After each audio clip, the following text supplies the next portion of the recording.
જામનગર જિલ્લામાં પાણી પુરવઠાને લઈને મહત્વના સમાચાર સામે આવ્યા છે। સૌરાષ્ટ્ર બ્રાન્ચ કેનાલમાં બંગાણ સર્જાતા જામજોધપુર, કાલાવડ અને લાલપુર તાલુકાના અંદાજિત 130 ગામોને અસર થવાની શક્યતા છે। કેનાલમાં બંગાણને કારણે નિયમિત મળતો 60 થી 65 MLD પાણી પુરવઠો ઘટીને આશરે 30 MLD થવાની શક્યતા છે। આ સ્થિતિમાં અંદાજિત 30,000 જેટલા લોકો માટે પાણી પુરવઠાની વ્યવસ્થા પર અસર થવાની સંભાવના છે। हाल पाणी पुरवठानी स्थिति पर तंत्र द्वारा सतत नजर राखवामां आवी रही है। गुजरात पाणी पुरवठा बोर्ड द्वारा परिस्थिति ने ध्याने लईने जरूरी व्यवस्था करवामां आवी रही है।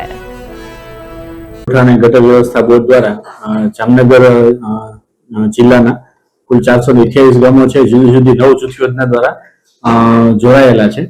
आ 9 जूथ योजनाओमांथी हालनी तारीखे 296 गामोने आपणे पाणी पुरवठो आपीए छे। जे पैकी हाल जे परिस्थिति सर्जायेली छे ते सौराष्ट्र ब्रांच केनालनी अंदर भंगाण थयेलुं होय जेने कारणे खास करीने जे कालावाड तालुको छे, जामजोधपुर तालुको छे અને લાલપુર તાલુકાના અમુક ગામો છે એ બધા મળી અને કુલ 130 જેવા અંદાજિત ગામો જે આપણી પાસેથી પાણી પુરવઠો મેળવે છે એમને અસર થવાની શક્યતાઓ છે। દૈનિક પાણી પુરવઠા દ્વારા અંદાજે 60 MLD થી 65 MLD જેવો પાણી પુરવઠો નિયમિત સપ્લાય કરવામાં આવતો હોય છે, પરંતુ હમણાં આ ઘટને કારણે સદર સપ્લાય છે એ 30 MLD ની આસપાસ થવા જઈ રહેલી છે, જેથી કરીને આ ઘટ છે હાલની પરિસ્થિતિ છે।